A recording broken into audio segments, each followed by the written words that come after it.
Alright guys, this is Chase Campbell. I'll just put up the video for the sourdough starter class. Just bringing it down. It's on the table, so I'm making it work here.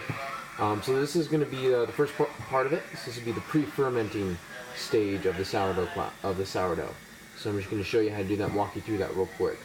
So we've got all of our ingredients that we need right here. So we have our all-purpose flour, once again, einkorn flour, organic. You can get it at most stores. You can get it at my store, Redmond Heritage Farm Store, or online at the regular I guess their website, Jovial.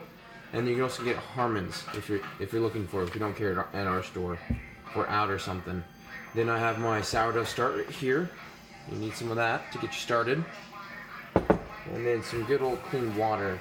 Right now I'm using the New Zealand 1907 water. Alright, so now to go and get started, we're gonna take 2 tablespoons of our sourdough. So we're gonna go 1.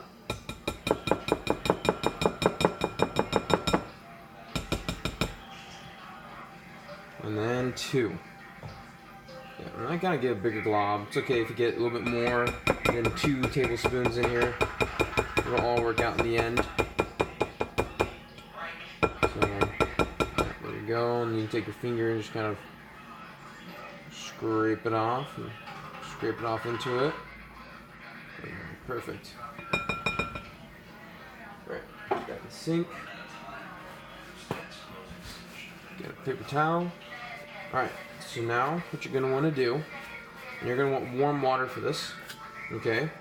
This one's lukewarm, so I'm going to use this one. Alright, so I'm going to pour it in. I'm going to get a half a cup of water.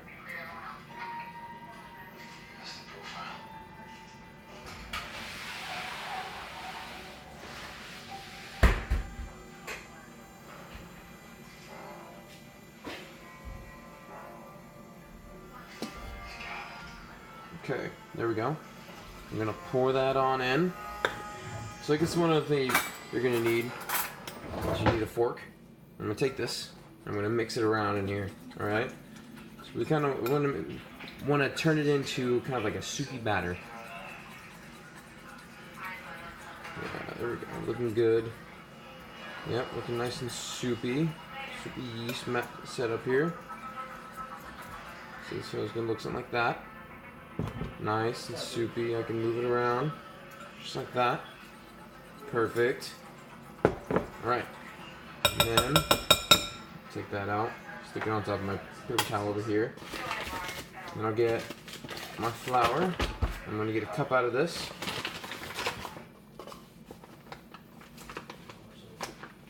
Why are you leaving? What do you think yours?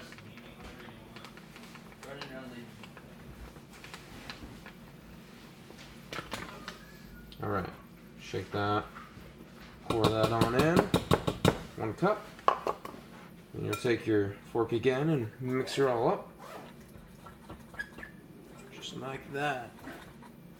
It's going to become a little bit more solid for sure. Now it's really going to look like pancake batter, and it's actually going to turn into more than pancake batter. It's actually going to become kind of a little bit doughy.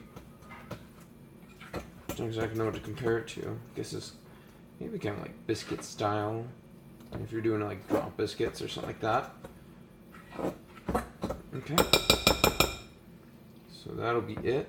That's all stirred up enough. So again, I'll just scrape that off.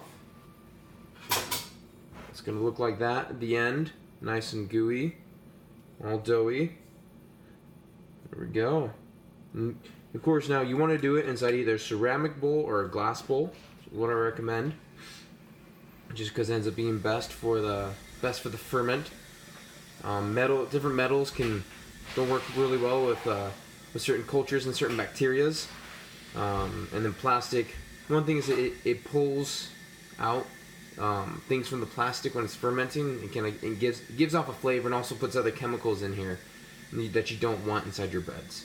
So after you're done with that, you're going to take some plastic wrap, or for mine, I have an Anchor brand glass bowl. So it comes with the top, which I'm just going to put that top on. That's all you need to do. You just need something that's going to cover it.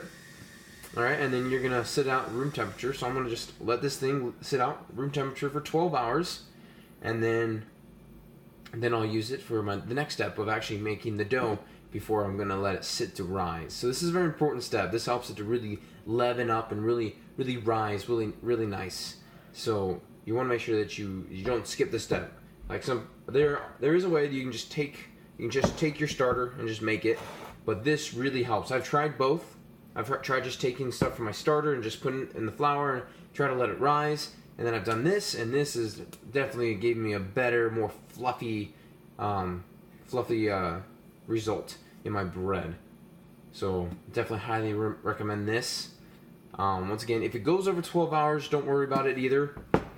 I would say if it goes up to 24 hours, then I would recommend adding a little more flour, a little bit more water to it, just to be able to get it back to that right mixture and that right look. It should be kind of bubbly and not totally like liquidy like your starter's going to be.